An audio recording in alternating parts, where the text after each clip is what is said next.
শীতটা এইবার বেশ জাঁকিয়েই পড়েছে। শীতকাল এলেই ইচ্ছে করে পিকনিক, ফিস্ট, সাথে কোনো লম্বা ট্রিপ বা কাছে পিঠে কোথাও বেড়াতে যাওয়া। আপনি কি 2 রাত 3 দিনের জন্য বেড়াতে যাওয়ার নতুন কোনো জায়গার সন্ধান করছেন?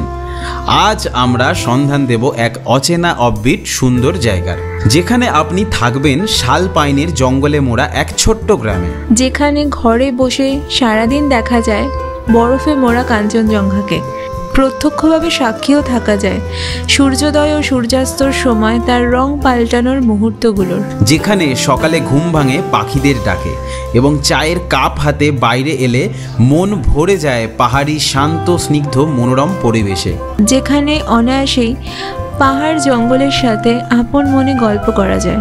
আজ আমরা আপনাদের নিয়ে যাব পাহাড়, নদী, মেঘ কুয়াশার মধ্যে অবস্থিত এক সবুজ সাম্রাজ্যে। চলুন তাহলে, দেরি কেন, এইবার যাওয়া যাক।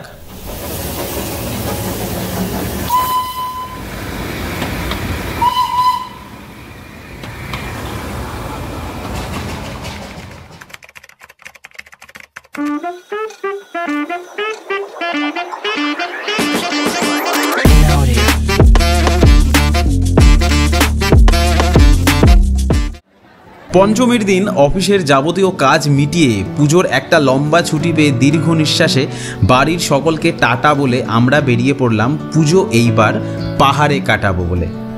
হাতে সময় ছিল খুবই অল্প, কারণ এত ঝক্কি করে মাত্র 2 দিনের জন্য পাহাড়ে যাওয়া। হাওড়া স্টেশন থেকে কামরূপ এক্সপ্রেস যখন ছাড়লো তখন ঘড়িতে একদম 6টা বেজে 30 মিনিট। ব্যান্ডেল পেরোতেই আস্তে আস্তে চারিদিক সব যেন নিস্তব্ধ হয়ে এসেছে। দূর থেকে ভেসে আসা প্যান্ডেলের ঢাকের আওয়াজ, মাইকে বাজানো বিভিন্ন গান আর কানে আসছে না।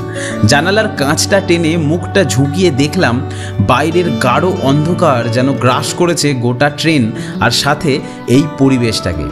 যাই হোক, ভোর 4:50 আমাদের ট্রেন নিউ জলপাইগুড়ি ঢুকতেই মহা বিপদে পড়ল। ঘুমিয়েছিস নাকি রাত্রিবেলাতে? ট্রেনটা এনজিপিতে আসার কথা ছিল 5:40, কিন্তু বিফোর টাইমে ট্রেন চলে এসছে। প্রায় এখন বাজে হচ্ছে 5টা, কিন্তু ব্যাপার হচ্ছে ড্রাইভার এখন ফোন ধরছে না, কারণ ড্রাইভারকে অন্য একটা টাইম দেওয়া ছিল। ড্রাইভারকে বলা ছিল প্রায় 6:45 বা 7টা নাগাদ করে আসতে, ড্রাইভার ফোন ধরছে না, হয়তো ঘুমিয়ে পড়েছে। কিন্তু এখন বাকি টাইমটা আমাদেরকে স্টেশনের বাইরেই কাটাতে হবে। ভালোই ঠান্ডা আছে, দেখা যাক কী করি না করি। আসলে ড্রাইভারকে আমাদের নিতে আসার জন্য অন্য সময় বলা হয়েছিল, কিন্তু আমি এনজিপি আসার অনেক আগে থেকেই তাকে ফোন করছিলাম, কিন্তু সে আমার একটা ফোনও রিসিভ করেনি। কম করে প্রায় 200 থেকে 300 বার ফোন করার পরেও ফোনটা তো ধরাই যায় বলে মনে করি। সময় কাটানোর জন্য স্টেশনের বাইরের একটা চায়ের দোকানে হাতে গরম চায়ের ভাঁড় নিয়ে দোকানদারের সাথে বেশ কিছুক্ষণ ধরে গল্প জুড়ে দিয়েছিলাম। এইভাবেই এদিক ওদিক ঘুরে ঘাড়ে যখন ঘড়িতে 7টা বাজতে যায় তখন আমি অবশেষে বাধ্য হয়ে স্টেশন চত্বর থেকে একটা গাড়ি ঠিক করি। কথা হয় 3000 টাকায় সে আমাদের নিয়ে যাবে। তার গাড়িতে চেপে বসার পরেই মিনিট 5-এর মধ্যেই আমাদের ঠিক করা ড্রাইভারের ফোন ঢোকে। একটু কথা কাটাকাটিও হয় আমার সাথে, বাকবিতণ্ডও চলতে থাকে।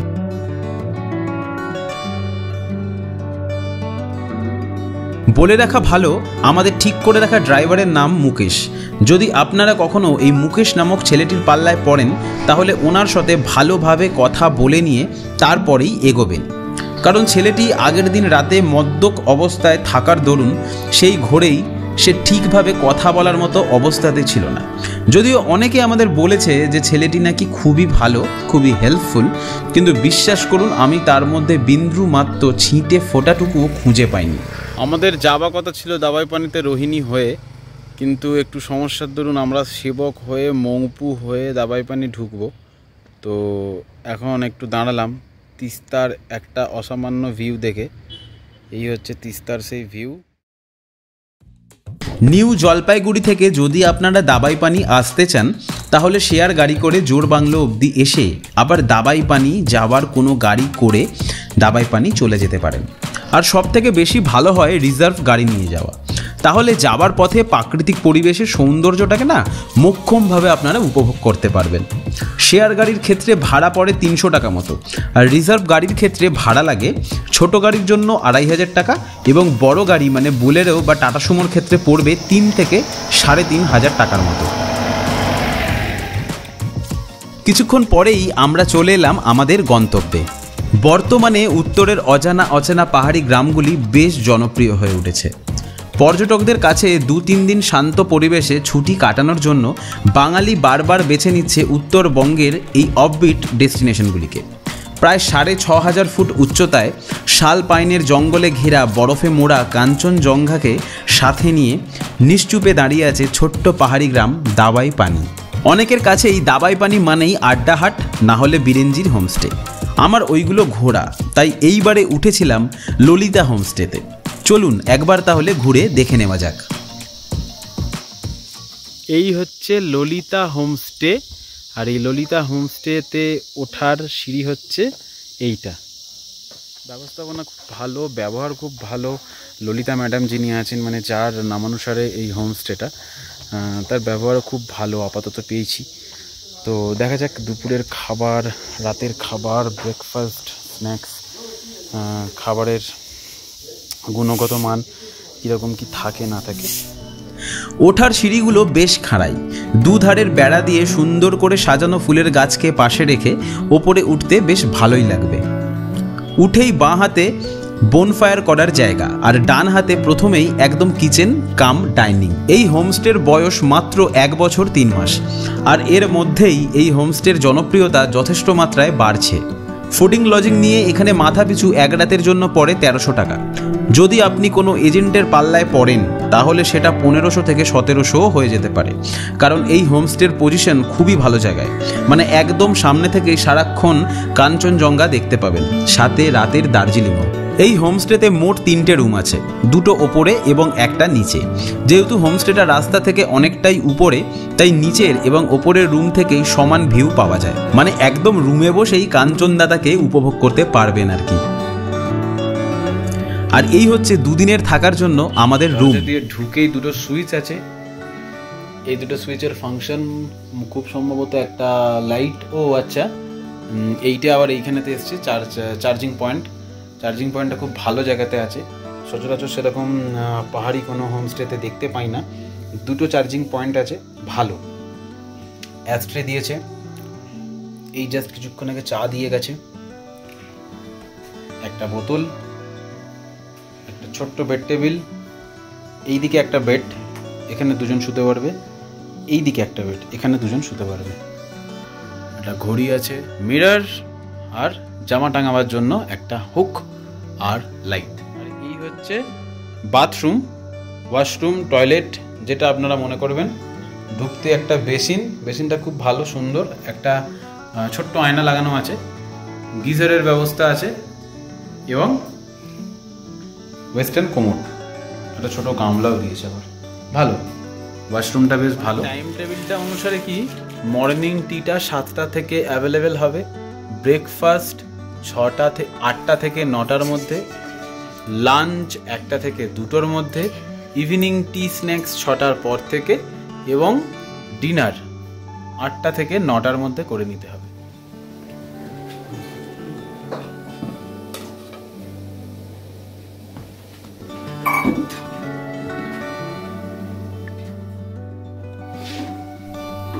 দুপুর হয়ে গিয়েছিল, তাই দুপুরের লাঞ্চ সারতে চলে এসেছিলাম ওনাদের ডাইনিংয়ে।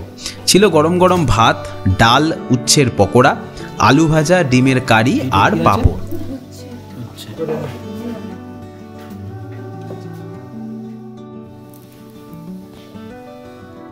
এই যে এইটা হচ্ছে স্কোয়াশ, এখানে স্কোয়াশের গাছটা ছোট আছে, এই হচ্ছে স্কোয়াশ। খাওয়া দাওয়ার পর একটু হোমস্টের 4-5টা রাউন্ড মেরে গোটা দাবাইপানি গ্রামটা এক নজরে ঘুরে দেখে নিলাম। আরে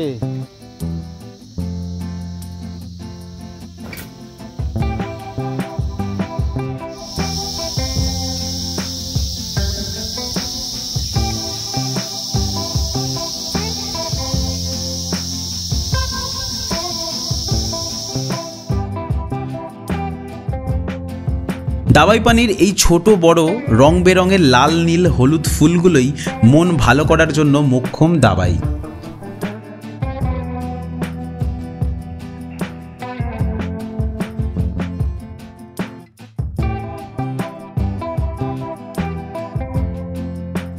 আর যাই হোক, পাহাড়ে যারাই আসে তাদের কম বেশি একটু হলেও কুকুরের প্রতি ভালোবাসাটা যেন আরও বেশি করে বেড়ে যায়। তার কারণ একটাই, পাহাড়ি কুকুররা শান্ত বাধ্য তো বটেই, তাছাড়াও আপনি ঠিক যেখানে যেখানে যাবেন কখনো একা অনুভব করবেন না, ঠিক কেউ না কেউ আপনাদের সঙ্গী হিসেবে জুটেই যাবে, ট্রাভেল গাইড বা পথ প্রদর্শক হিসেবে। যেমন এই যে এই মহাশয়।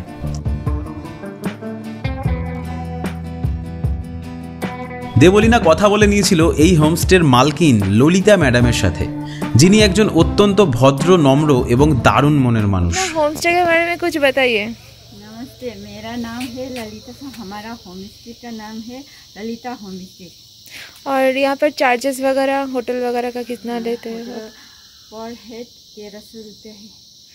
ओके, और फूडिंग लॉजिंग मिला के। अच्छा, तो और ब्रेकफास्ट में, लंच में या फिर क्या क्या मतलब अवेलेबिलिटी?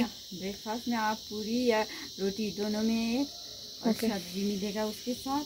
ओके, और लंच में अंडा करी, दाल भात, पापड़ और आलू भाजा। अच्छा, इतना मिलेगा। खाना तो एकदम फर्स्ट क्लास मिला जी खाना बहुत टेस्टी था, बहुत टेस्टी था, बहुत एकदम क्लीन, बहुत अच्छा था। दिनों का है? नेक्स्ट ईयर अगस्त महीना से शुरू हुआ। अच्छा, मैंने मतलब 1 साल 2 महीने हो गए। 1 साल 2 महीने। और तीनों ही रूम है? गेस्ट के लिए 3 रूम? 3 रूम गेस्ट के लिए, 1 किचन, पूरा बिल्डिंग 4 रूम का है। अच्छा अच्छा। कैसे आना होगा एनजीपी स्टेशन से? अगर यहाँ पे लोग आना चाहे तो कैसे आएंगे? और एनजीपी से तो यहाँ का होम स्टे बोल के उसे यहाँ से गाड़ी भी हम भेज सकते हैं। अच्छा, कितना चार्जेस पड़ता है? आप लोग गाड़ी देंगे तो? वो तो हम बता नहीं सकते, वो तो ड्राइवर लोग बताएंगे। पेट्रोल का भाव तो उतर चढ़ा, मतलब आप गाड़ी भेज देंगे? हाँ, गाड़ी भेज देंगे। वो ड्राइवर खुद आपसे मिलकर डिसाइड करेंगे इतने में। ये तीसरा बार आपके होमस्टे में? तो बिहेवियर के हिसाब से ये तो बेस्ट था। खाना भी बहुत अच्छा था जी, थैंक यू। बस ठीक है, थैंक यू। সন্ধ্যাবেলার স্ন্যাক্স চলে এলো, গরম গরম চার পকোড়া। আমাদের গাইড ঠিক খুঁজে খুঁজে আমাদের হোমস্টে খুঁজে খুঁজে আমাদের কাছে চলে এসেছে।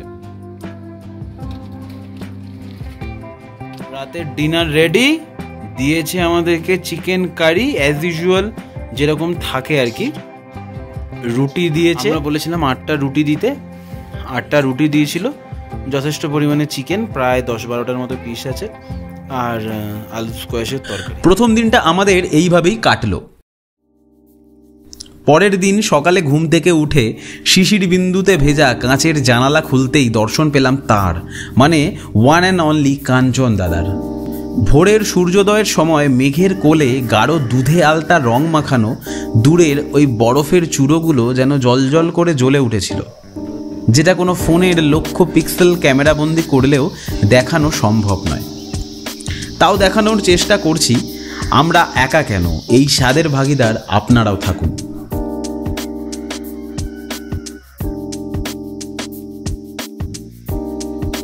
সকালের চা দিয়ে গেল রুমের সামনের বসার জায়গায়।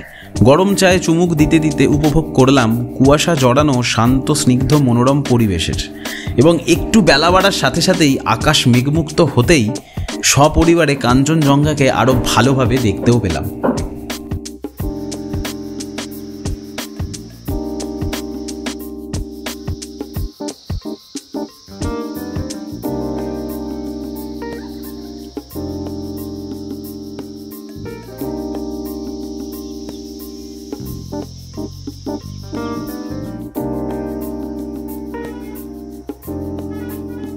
আমাদের হাতে যেহেতু দুদিনই সময় ছিল, তাই সকালের ব্রেকফাস্ট সেরে আর দেরি না করে আমাদের একমাত্র বিশ্বস্ত ড্রাইভার সাহিলকে নিয়ে বেরিয়ে পড়লাম দার্জিলিং সাইট সিনসের জন্য। এই সাহিলের নাম্বার ডেসক্রিপশানে দিয়ে দিচ্ছি, যদি কারোর 4 সিটার মানে ছোট গাড়ির দরকার পড়ে তাহলে অতি অবশ্যই এর সাথে যোগাযোগ করবেন। খুব ভালো, লয়াল, হেল্পফুল এবং বিশ্বস্ত একটি ছেলে। যদিও আমার বহুবার ঘোরা, কিন্তু দেবলীনার তো প্রথমবার বলে কথা। প্রথমে চলে এলাম ঘুম monastery. She puts her hand in mine. We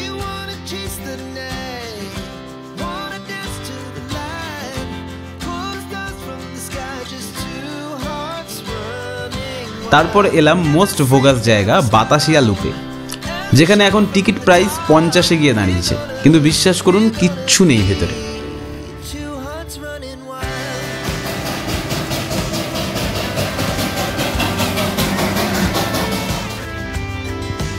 Batasia loop থেকে বেরিয়ে চলে এলাম জুয়ের কাছে। টিকিট পড়লো মাথা পিছু 110 টাকা করে। সত্যি বলতে এটা অনেক বেশি। জুয়ের টিকিট 110, टिकट काटना नहीं, देखने के लिए काटना नहीं होगा। अगर आप पिक्चर देखेंगे तो उसका अलग लगेगा, और क्लाइंबिंग वगैरह है वहाँ पर खेलने के लिए, वो उसके लिए अलग से।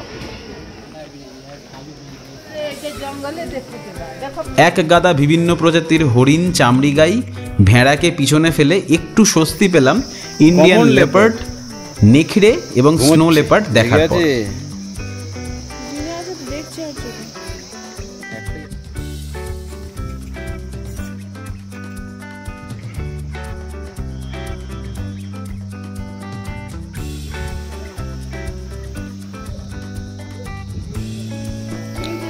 ছোট ব্ল্যাক প্যান্থারটার রাগ হয়েছিল, তাই সে এদিকে মনে হয় আসেনি। আর ভল্লুকটাকে তো যা দেখলাম তা তো কল্পনারও বাইরে।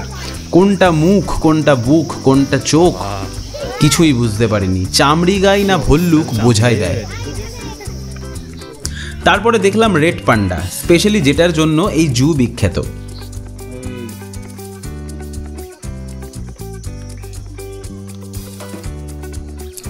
জু থেকে বেরিয়ে একটু খাওয়া দাওয়া করে নিলাম। লাঞ্চের মেনুতে ছিল চিকেন মোমো আর এগ সুপি ম্যাগি।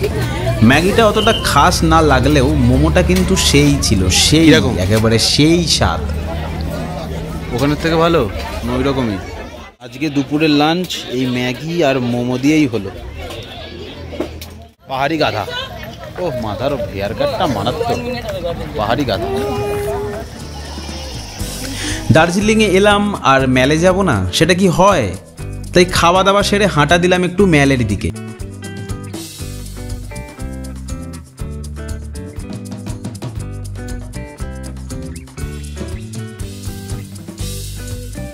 দুজনে মিলে ম্যালে বেশ কিছুক্ষণ সময় কাটিয়ে এবং বাড়ির সকলের জন্য কিছু কেনাকাটা করে এইবার আমরা হোমস্টেতে ফিরে যাব।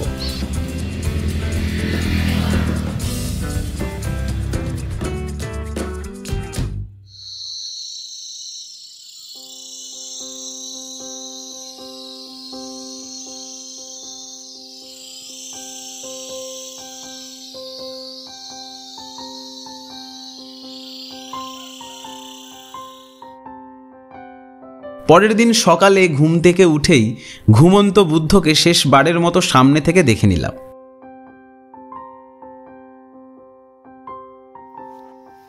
সকালের ব্রেকফাস্টে ছিল আলুর পরোটা সাথে দই। আর কিছুক্ষণ পরেই মানে 12টা নাগাদ আমাদের বেরিয়ে পড়তে হবে। আমরা এখান থেকেই লাঞ্চটা করে এনজিপি ফেরার পথে লামাহাটা এবং তিনচুলে হয়ে যাব।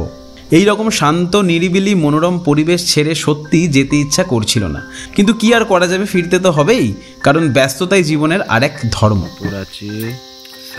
আজ আমরা ফিরে যাব বলে ললিতা ম্যাডাম নিজে হাতে সমস্ত খাবার আমাদের জন্য বানিয়েছে। তার এইরূপ আচার, আয়োজন, ব্যবহার ও সুন্দর পরিষেবার জন্য আমরা সত্যি ওনার কাছে অনেক অনেক অনেক কৃতজ্ঞ। এইখানেই একটা হোমস্টে আর একটা হোটেলের মধ্যে পার্থক্যটা যে কতটা সেটা বোঝা যায়। শেষবারের মতো দাবাই পানিকে বিদায় জানিয়ে বেরিয়েই প্রথমে চলে এলাম লামাহাটা। 20 টাকা করে টিকিট কেটে ঢুকে পড়লাম লামাহাটা ইকো পার্কে। চারিদিকে বড় বড় শালপাইনের দল মাথা উঁচু করে দাঁড়িয়ে আছে। তাদের বক্তব্য একটাই, আমরাও আকাশ ছুঁতে পারি। এই জায়গায় আমি আগেও এসেছি, জানতাম দেবলিনারও ভালো লাগবে, কিন্তু সে তো এখানে এসে যাওয়ার নামই করছে না। কারণ শুধু ভালো নয়, খুবই ভালো লেগে গেছে।